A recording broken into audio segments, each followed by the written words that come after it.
চারপাশে শুধু ভারী নিঃশ্বাস ও মেশিনের শব্দ। জাঙ্কুকের দম বন্ধ হয়ে আসছে। নিজের ওরস জাতের নিকটে এসে তার শক্তির সব কুলমান যেন মুহূর্তে হারিয়ে যাচ্ছে। জাঙ্কুক কাচের ঝাড়ে থাকা ছোট্ট দেহটির দিকে তাকিয়ে আছে। পাশেই যিশু ধীরে ধীরে তার গতিবিধি মনোযোগ দিয়ে দেখছেন, যেন সময় থমকে গেছে। জাঙ্কুক, তুমি চাইলে তোমার ছেলেকে কোলে নিতে পারো।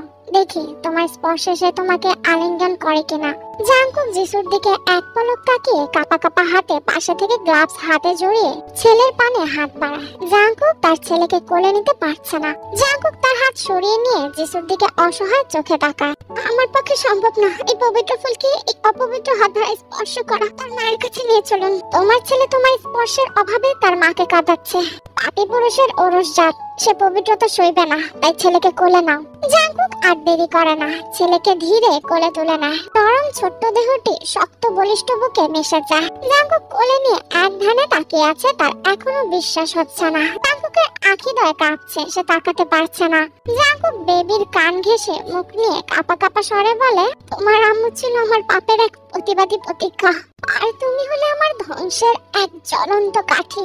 জাঙ্কুকের কণ্ঠ পৌঁছাতে কি হলো কে জানে, ছোট্ট দেহটি কিছুটা নড়ে ওঠে। জাঙ্কুক আবারও বলে, আমাকে ধ্বংসের দ্বার প্রান্তে নেয় তোমার আম্মু। সেই আটকে থাকা ধ্বংসলীলা তুমি জ্বালালে আব্বু।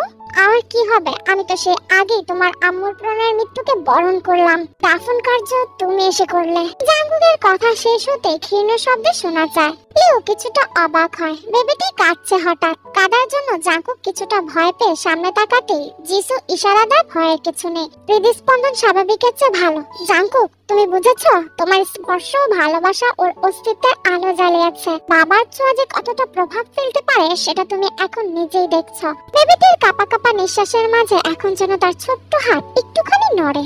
আঙুলের ডগা জাঙ্কুকের বুকে ছুঁয়ে যায়।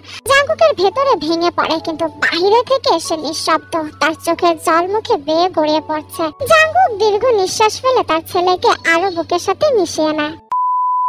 চুপ করে শুয়ে আছে। ধীরে ধীরে ক্লান্ত হয়ে আসছে নিস্তেজ হয়ে আসা চোখ দুটো। জাঙ্কুক তার দিকে এক পলক তাকিয়ে এগিয়ে কেবিনের ডোর লক করে দেয়। পাশের সুইচ বোর্ড হতে লাইট অফ করে দেয়। ড্রিম লাইটের আলোয় নিভু নিভু আলোতে আলোকিত পুরো রুম। সোজা গিয়ে মাঝারি সাইজের বেডের এক কিনারায় নিজের গা এলিয়ে দেয়। এখনো ঘুমায়নি। নিজের পাশে জাঙ্কুকের উপস্থিতি টের পেয়ে সে প্রশান্তির নিঃশ্বাস ফেলে। কতদিন পরে আবারও নিজের পাশের জায়গাটি জাঙ্কুকের ধারা ভরেছে। পেটের ব্যথা গাঢ় হচ্ছে ধীরে ধীরে, তবে ঔষধের ডোজের কারণে কথা বলার শক্তি পাচ্ছে না। জাঙ্কুকের ব্যথার হাতটি মাথার উপরে দিয়ে শুয়ে আছে। তার গভীর নিঃশ্বাসের শব্দ অষ্টাদশীর বুকে কম্পন ধরিয়ে দিচ্ছে। বেশ কিছু সময় পরে জাঙ্কুক তের দিকে ঘুরে শোয়। তের চোখ বন্ধ, চুলগুলো উড়ে পুরো মুখ ছড়িয়ে ছিটিয়ে আছে। জাঙ্কুকের ইচ্ছে করছে মেয়েটাকে মিশিয়ে নিতে বুকে, তবে এখন সম্ভব নয়। জাইপার যে কোনো সময় হামলা তুলবে। সে কি করবে? এই ছোট্ট বাচ্চা আর বউ রেখে কিভাবে যাবে? জাঙ্কুক আর ভাবতে পারছে না। তার দম বন্ধ হয়ে আসছে। সে দ্রুত থেকে ঝাপটে ধরে গলায় মুখ ডুবিয়ে দেয়। অস্থির স্বরে বলে, জান, আমার তোকে ছাড়া বাঁচা সম্ভব নয়, তবে এত বাধা কেন? আমার একমাত্র শান্তি তুই পাখি। আমাকে আড়াল কর তোর আঁচলের নিচে আমার জান পাখি। জাঙ্কুক তের চুলগুলো সুন্দর করে গুজে দিয়ে মুচকি হাসে। সুর টেনে গেয়ে ওঠে,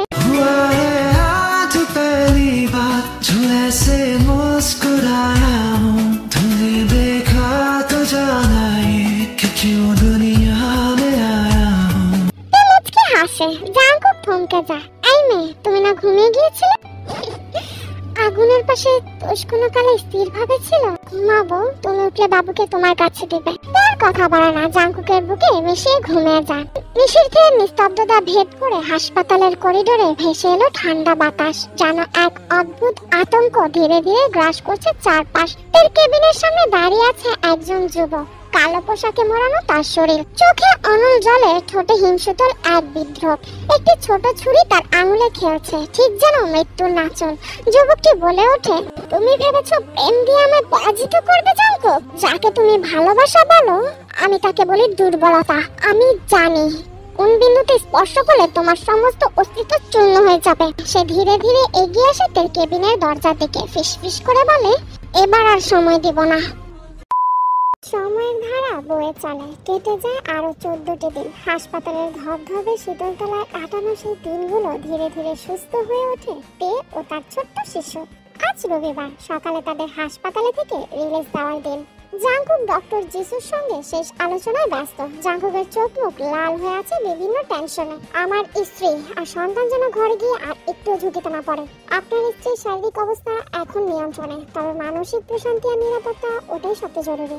এর চারপাশে যতটা ভালোবাসা থাকবে তত দ্রুত সে ফিরবে, পাবে নিজেকে। জাংকুক শুধু মাথা নাড়ে, তার চোখে তখন অন্য কিছু চলছে। সে কিছু একটা বলে হন হন করে কেবিনের উদ্দেশ্যে পা বাড়ায়।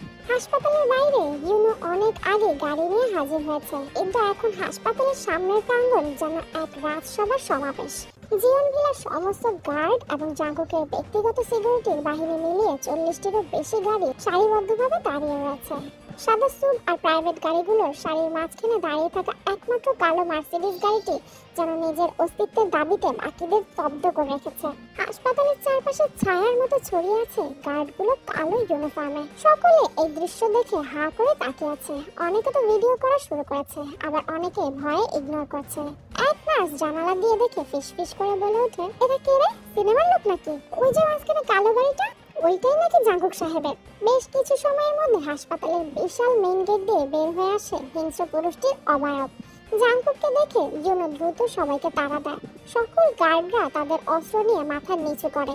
বিনেশে জাংকুকের কালো মার্সিডিজ গাড়িটির ডোর খুলে দেয়। জাংকুক তার কোলে করে তেকে নিয়ে ধীরে হেঁটে আসছে। পাশেই মনের কোলে সাদা তোয়ালে জড়ানো ছোট্ট একটা বেবি। জাংকুক তার দিকে এক পলক তাকায়। তার বউয়ের গালগুলো ফুলে গিয়েছে আগে থেকে। জাংকুক মুচকি হেসে সামনে এগিয়ে যায়। পিছু সুগা আর জিমিনে সকলেই আসছে। জাংকুক তাকে কোলে নিয়ে সোজা গাড়িতে বসে পড়ে। জাংকুক বসতেই সুবিন তার গাড়ির ডোর লক করে দেয়। জিমিন সোজা সুগার গাড়িতে বসে বেবিকে নিয়ে। ইউনো জাংকুকের গাড়িতে উঠতে বসতে নিলে জাংকুক বাদশা দেয়। ইউনো বসতে নিয়েও থেমে যায়। উৎসুক দৃষ্টি মেলে তাকাতে জাংকুক ভরাট কণ্ঠে শোনা যায়, গাড়ি নিয়ে ড্রাইভার ড্রাইভ করবে, তুই তোর বউয়ের কাছে যা। তাই কিছু বলার আগে ইউনো মুখ টিপে হেসে বলে, হাসপাতাল হতে বাড়ির দূরে তো মাত্র 30 মিনিট। আশা করি এইটুকু সময় আপনার ধৈর্য কুলাবে স্যার। তবে তা না করে লুচ্চা মহাশয়ের মতো আমাকে তাড়াচ্ছেন কেন? জাংকুক চারপাশে তাকায়। সকলে এমনি তাকিয়ে আছে, তার মধ্যে এই ছেলে মেলোড্রামা করছে। জাংকুক কোনো উত্তর না দিয়ে ড্রাইভারের দিকে তাকাতে সে দ্রুত গাড়িতে উঠে স্টার্ট দেয়। এত দ্রুত অ্যাকশন নেওয়ার ফলে ইউনো কিছু বুঝে ওঠার আগেই সামনে থাকা সারিবদ্ধ গাড়িগুলো শোষ করে ছুটে চলে যায়। জাংকুকের কালো মার্সিডিজ গাড়িটি চলে যায়। চারপাশে সারিবদ্ধ পুরো রাস্তা বিরাজমান। জাংকুক সামনে তাকায়। ড্রাইভার চোখ নিচু করে এক মনে ড্রাইভ করছে। জাংকুক তের দিকে কিছুটা ঝুঁকে বসে। এত চাপে বউটার দিকে নজর দিতেও কষ্ট হচ্ছে। জাংকুক সবকিছু মাথা থেকে ঝেড়ে ফেলে বউয়ের দিকে নজর দেয়। তার বউয়ের স্বাস্থ্য আগে থেকে কিছুটা ফিরেছে। তের উন্মাদনা কমেছে। শারীরিক ও মানসিকভাবে বেশ কিছুটা ইমপ্রুভ ঘটেছে। জাংকুক তের কোমরের দিকে হাত দিয়ে আরো আঁকড়ে ধরে নিজের কাছে নেয়। জাংকুকের স্পর্শে তে নড়লেও চোখ মেলে তাকায় না। জাংকুক তার শুষ্ক অধৈর্যরা এগিয়ে নিয়ে যায়। ললাটে চুমু খেয়ে কানের লতিতে হালকা কামড় দিলে চোখ মেলে তাকায়। কিছু দূরে সরে আসতে চাইলে জাংকুক আরো শক্ত করে জড়িয়ে ধরে। জান, নড়লে একেবারে গাড়ি থেকে ফেলে দেবো বেয়াদব। কৃষ্ণের ছটফট করতে করতে মরি। এতে তোর মায়া নেই? মুখ ভার করে বসে আছে। সে গতকাল থেকে রাগ করে কথা বলে না। বেবিকে সামান্য ধমক দেওয়ায় ইয়ারাম ধমক দিয়েছে জাংকুক। তাই তো পাজি লোকের সাথে কথা বলবে না। একে চুপ থাকতে দেখে জাংকুকের আরো রাগ লাগে। তবে সে জোর খাটায় না। তার বউ ব্যথা পাবে সেই ভয়। জাংকুক মুক্তি বাচ্চাদের মতো করে তের দিকে তাকায়। ওহে পাষাণ নারী, এই অবলা স্বামীটির উপরে একটু দয়া করো। তোমার নরম অষ্টের গভীরতার জিলে বারংবার হারাচ্ছে।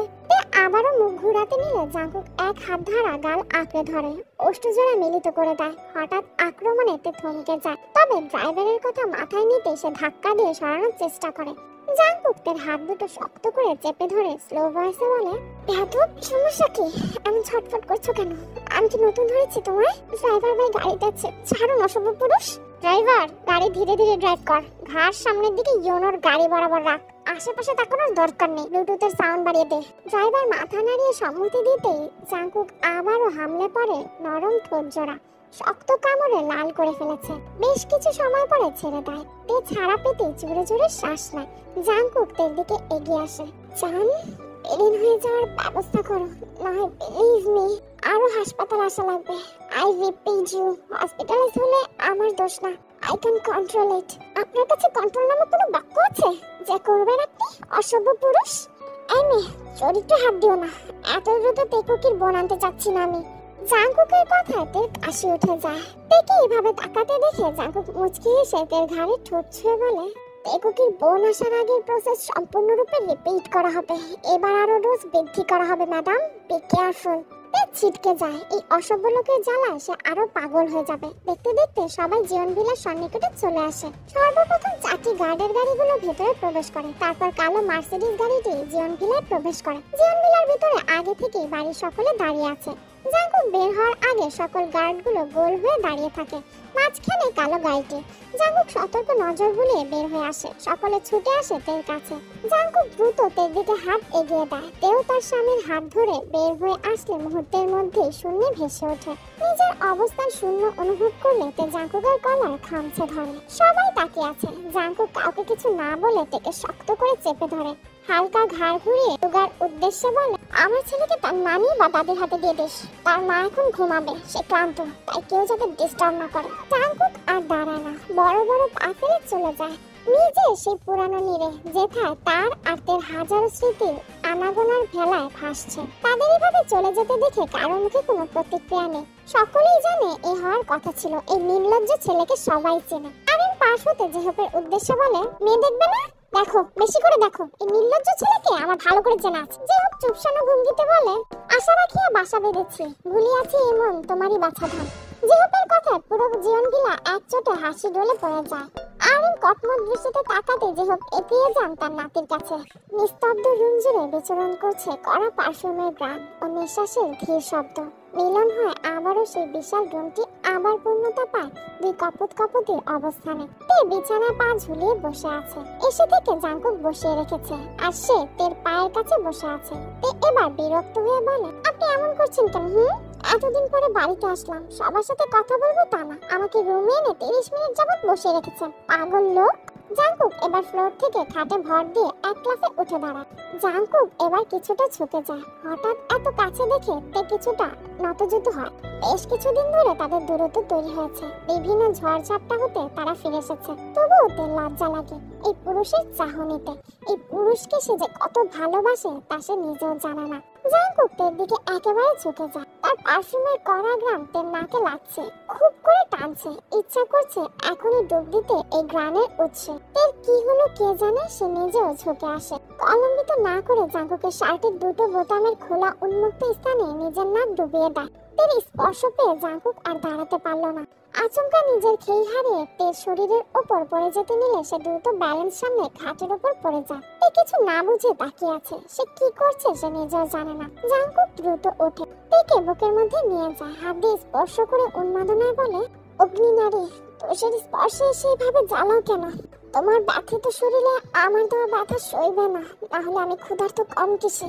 খোদাতালা দরবারে বুঝি অঢেল সম্পদ, আর আমার ভাগ্যের পৃথিবীতে সবচেয়ে দামি সম্পদ আপনি জাংকুক। তাই তো মরণ দুয়ারে কবর খুঁড়েও দাফন করিল আপনার বক্ষস্থল। জাংকুকের পুরুষালী হাত দুটো এবার তের পেটের বস্ত্রটুকু সরিয়ে বিচরণ চালায় উন্মুক্ত পেটে। পেটে ব্যথা থাকায় তে আর্তনাদ করে ওঠে। হঠাৎ এমন করা জাংকুক চমকে ওঠে। জাংকুকের একটুও খেয়াল ছিল না। সে দ্রুত হাত সরিয়ে নেয়। বেশি ব্যথা দিয়েছি? সরি জান, সরি, অনেক সরি। আমি ভুলে তোমাকে দেখে কন্ট্রোল হারিয়ে হাত দিয়ে ফেলেছি জান। এই নাও, তুমি আমাকে আঘাত করো জান। তে জাংকুকের ভয় কাটানোর জন্য মুচকি হাসে। সে কিছুটা এগিয়ে গিয়ে শীতল স্পর্শ করে উন্মুক্ত গলা। জাংকুক কেঁপে ওঠে। এমনি তার দম বন্ধ হয়ে আসছে। এত কষ্টে নিজেকে আটকে রেখেছে। তে জাংকুকের বুকে খামচে ধরে। মুহূর্তে জাংকুক আর দেরি না করে তার কলিজাকে চেপে ধরে গলায় মুখ ডুবিয়ে দেয়। কানের লতিতে ছোট ছোট চুমু খেয়ে হাসকি সুরে বলে, অসুস্থ তুই তে? আমার দম বন্ধ হয়ে আসছে। আমি তোর তৃষ্ণা কলিজা অব্দি জ্বালিয়ে দিচ্ছে আমায়। আমার চাই তোকে। তে কিছুটা কেঁপে ওঠে। পাতলা ঠোঁট জোড়া থরথর করে কাঁপছে। চাইলে আশকারা পাক, বেঁচে থাকার কারণ। আজকে হাত ছাড়া যাক, ব্যস্ত থাকার বারণ। দেখবো তোমার হাতে আমি আমার মরণ। জাংকুক তার মাথা উঁচু করে তাকায়। তার বউ তার দিকেই তাকিয়ে আছে ঘোর লাগা দৃষ্টিতে। If I grab you, I'll leave a mark. Don't you dare to provoke me, তে? জাংকুক তার চুলগুলো ধরে ওষ্ঠজোড়া আঁকড়ে ধরে। জাঙ্কুকের স্পর্শে তে কেঁপে ওঠে, তবে ছেড়ে দেন। এই সালে জাঙ্কুক সবকিছু বলে যেই মক্ত হবে অমনি বইয়ের কথা মাথা চাড়া দিতে সে হুট করে সরে যায়। জাঙ্কুককে এত জোরে সরে যেতে দেখে তে চমকায়। সে কিছু বুঝে ওঠার আগে জাঙ্কুক বলে, মেয়ে না যেন একেবারে আগুন বাবা গো, কি কারেন্ট গেলে আর্থিং লাগে। সর বেটি দূরে যা, মেরে ফেলার ধান্দা করিস, তোকে শাস্তি স্বরূপ এখনই আমি আমার ছেলের কাছে পাঠাবো। জাঙ্কুক পালাতে নিলে খপ করে তে তার শার্টের কলার টান দিয়ে নিজের কাছে আসে। হঠাৎ জাঙ্কুক তাল সামলাতে না পেরে সোজা তের কাছে আসে। জাঙ্কুক মাথা উঁচু করে তের দিকে চোখ মেলে তাকায়। বইয়ের দিকে তাকিয়ে নাটকীয় ভঙ্গিতে বলে, আজ দেহও পাবি না মনও পাবি না, ছাড় বই ছাড়, আমার টাকা নাই যে আবার হাসপাতালে যাবো। হাঁ করে তাকিয়ে আছে, বলে কি লোক। সে চোখ পাকিয়ে তাকাতেই জাঙ্কুক ভদ্র ছেলের মতো উঠে বসে, বউকে জড়িয়ে ধরে শুয়ে দেয়, কপালে চুমু খেয়ে স্লো ভয়েসে বলে, আমরা আমাদের নিঃশ্বাসের সঞ্চালনের জন্য হাজারো কিছু ত্যাগ করি, সুস্থভাবে বাঁচার জন্য একটা মানুষ পুরো জীবনে কত কি না করে। তাহলে আমার যে জান, তাকে কষ্ট দেওয়া আমার জন্য হার। অসুস্থতার প্রহর কাটিয়ে তোমাকে প্রেমের প্রহরে ভাসাবো জান। ভালোবাসি জিয়ান সাহেব, আপনাকে বড্ড ভালোবাসি। এই জীবনে স্বাদ মিটা গেল না, আমার তরি এই কুলেই ভিড়বে বারংবার, তবুও তরি বাড়িতে যে কত আকুলতা তা বোঝাই কি করে। জাঙ্কুক মুচকি হাসে। জাঙ্কুক রেডি হয়ে নিজের ফোনটি হাতে নিয়ে কাকু কল করে কিছু একটা বলে বের হয়ে আসে রুম থেকে। বাইরে আগে থেকে সকলে টেকুকিকে কোলে নিয়ে বসে আছে। জাঙ্কুক নামতেই মন বলে, টেকই ভাইয়া। জাঙ্কুক পকেটে হাত গুজে দাঁড়ায়, অতি যত্নে নিজের ছেলেকে কোলে নিয়ে গম্ভীরভাবে চুমন করে। তে উপরে ঘুমায়, টেকুকিকে নিয়ে উপরে চলে যাও, আমি আসা অব্দি রুম হতে এক পাও বের হবে না। জাঙ্কুক ছেলেকে আবারও একটু দেখে ইউনোকে নিয়ে নিজের গন্তব্যে রওনা দেয়।